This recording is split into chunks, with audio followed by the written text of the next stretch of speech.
Yes, people, welcome to Footy Fans TV. Please remember to subscribe, like, and share. Get us on the road to 1,000 followers and 1,000 subscribers on YouTube. As with always, here's a roundup of the news from the last 24 hours. Let's go. So starting off with last night, we saw Ronaldo line up against Mbappe, the current greatest against the future greatest. Obviously, Messi's up there as well, but they had a little bit of a moment during the game. There was a bromance going on there, and then Mbappe basically tweeted that Ronaldo's his idol, which you can completely understand, but that was pretty cool to see the current generation and then the future generation that's coming through. Camavinga also got Ronaldo's shirt from that game, and then he posted something saying that he's never going to wash it. I can completely understand that. I wouldn't wash it either if I got it. And then we move on to some not so cool news. So recently it was announced that all of the games in the Premier League will be televised, but they're now going to start charging fans £14.95 per game. So between BT Sports and Sky Sports and the Premier League teams, they had a vote, and all they need is more than 14 teams to vote in favour.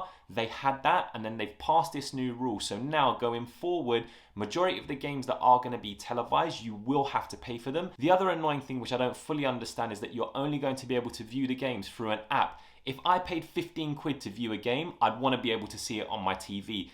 The justification behind it is that if you went to a game, it would cost you more than £15 to go to a game. But to me, that doesn't make any sense either, because going to a game, being part of that atmosphere, getting to interact with people, watching your team live is a totally different experience to paying 15 quid to view it on an app on your phone or on a tablet. The other big news that we had is this idea of Project Big Picture, where essentially the 6 biggest clubs in the league, so that's Manchester United, Manchester City, Liverpool, Chelsea, Arsenal and Spurs, would have a bigger controlling stake in the decisions that are made. They put a plan forward at the moment. You can view the full article in the Telegraph. If you guys just Google it to get all of the details, there's way too many to go through in this video. Some of them sound like they make sense in the near term, but in the long run, I could see it being a really big problem for smaller teams. And staying on one of those teams that we just mentioned, Liverpool are on the hunt for a new goalkeeper. So they've just opened up conversations with Stoke City over signing Jack Butland on a permanent basis. He's not exactly the greatest keeper in the world, but he would give them another option in goal. And then moving on to West Ham. So they put in a bid for Brentford's Benrahma, the Algerian international winger.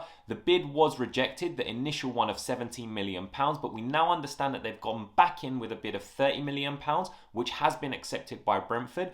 All that remains now is for West Ham to agree personal terms with the player. They're also going in for Josh King of Bournemouth. So you guys will remember that the EFL transfer window is still open, so you can still buy players from the EFL, and that's what West Ham are basically trying to do. Moving on to Arsenal, and the rumours are that the Aouar deal collapsed this summer because his brother wanted 10 million euros in agents' fees in order for the deal to go through. Now, I wouldn't be surprised, because my personal experience knowing professional players in the game, when someone in their family is their agent, it's normally never a good thing, and you will be shocked how they literally rinse their own flesh and blood. Now, he's saying that that's not the case. Aouar has come out and said, the reason why I stayed at Lyon is because it's my club. I love it here. The opportunity just wasn't right. I'm not disappointed that it didn't work with Arsenal. I'm actually quite happy to be here. I personally don't know if I believe that, but who knows? Another player, if I can call him that, at the club is Ozil. Now, we've heard that he has just been paid, and wait for this, an £8 million bonus for literally doing nothing. This is the issue, guys. When players have very specific contracts, it makes it almost impossible to move them on or for them to have the willingness to leave. His contract was written in such a way that by him staying at Arsenal this summer, he got an additional £8 million loyalty bonus on top of his £350,000 a week basic salary. It doesn't make sense for Ozil to leave. Even if he's not playing, he's picking up money. He's at the end of his career. The next move for him is going to be to a club somewhere like MLS or maybe a lower league just to see out his career. He's happy picking up the cash. It's terrible for the club, it's terrible for the fans, and hopefully this whole saga comes to an end very, very soon. On to Arsenal's North London rival Spurs, and they're interested in signing Milinkovic-Savic from Lazio. He's viewed as the complete midfielder. He's got goals, he's got assists, he's box to box, just the type of player Jose Mourinho would want. The fee's believed to be somewhere in the region of £60 million, and they're likely to open up conversations this winter transfer window. In the opposite direction, going out of the club, they're trying to move on Dele Alli. So Manchester United are interested in the player. The fee for Dele would be around about £45 million, And again, those conversations will probably start in the winter transfer window. On to Manchester United, and we understand that they blocked a last-minute move by Everton to sign Sergio Romero on loan. So Everton were willing to pay £2 million to bring the player in, but United essentially said that with the league being so fierce, the last thing that they want to do is sell a player to one of their quote-unquote rivals. You wouldn't normally say that Everton is a rival of Manchester United, but given how they started the season, you can understand why. And then moving on to a player that's been linked with Manchester United amongst other clubs, Upamecano. The French international has come out and said that any club that he would consider moving to has to have Champions League football. So all of those clubs that he's been associated with need to keep that in mind. Real Madrid, Manchester United, PSG, Juventus. If you want him, you need to be in that competition. He did just renew his contract with Leipzig, but in that renewal process, they reduced his buyout clause to 40 million euros,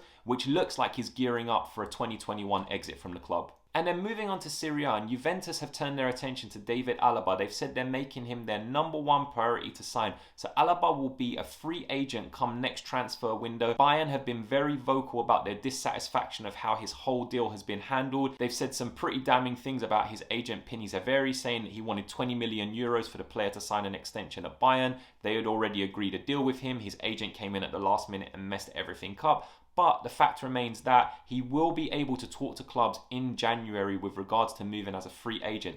Now, Juventus as a club, this is their strategy. They sign great players that are free agents. They've done it with Aaron Ramsey. They've done it with Sami Khedira. They've done it with Paul Pogba. The list goes on and on and on. So it's looking like Alaba will be leaving Bayern Munich. Where he ends up, nobody knows, but Juve have come out and said that they want him. Then on to Inter Milan, and they're trying to get another player as a free agent, but this time Sergio Aguero from Manchester City. It's understood that Inter would be willing to offer him a 2-year contract with an option for an additional 3rd year should they choose to exercise that. Sergio has almost been avoiding contract talks with Manchester City, but if you go back to when he signed this contract, he did say, at the end of this contract, I will be returning back home.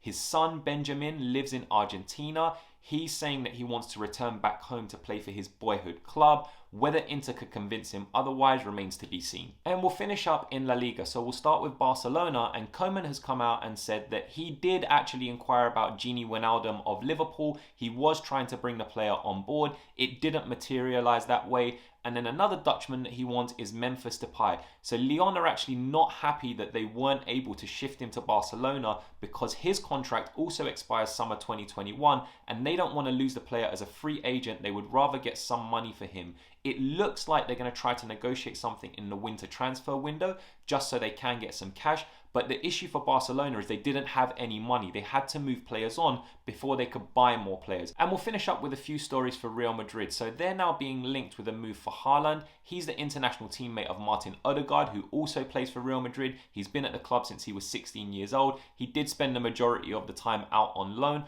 But because they were so phenomenal on international duty, people are now starting to rekindle rumours that Odegaard's trying to convince Haaland to come to Real Madrid. Real Madrid want to bring in Haaland. Haaland's a phenomenal talent. He's always going to be linked with the big clubs, so no surprise there. Now, there were also some stories circulating in the media about Paul Pogba saying that he wants to go to Real Madrid. I personally didn't see it like that. He was just saying that it would be a dream for most players to play for Real Madrid. I don't feel like he was saying, I want to go there now. In fact, I feel like he was saying the opposite to that. He's still a Manchester United player. His current contract comes to an end summer 2021, but Manchester United do have the option to extend for another year. So it's not like they have to lose him as a free agent next summer. They're never going to let that happen under the current circumstances. They'll just extend for another year. But he's been completely rebuffed because Madrid have said that they want Camavinga. In fact, even Manchester United have come out and said that they would like to get Camavinga as a long-term replacement for Paul Pogba. And the last one is two legends of the game, Luka Modric and Sergio Ramos. Both of them are in the final years of their contracts at Real Madrid, and there hasn't been any talks yet on renegotiating any contract extensions. Now, Modric is 35 years old. He obviously has come out and said that he would love to stay at Real Madrid, but will Real Madrid extend the contract of a 35-year-old player, 36-year-old player by the time it comes around to keep him at the club for an extended period of time? Ramos is a little bit different because he's their skipper, but even with him, I could see them trying to move him on and bring some younger talent in the door. And that wraps it up for today, so I hope you guys enjoyed. Please remember to subscribe, like, and share, and we'll catch you on the next one. Peace.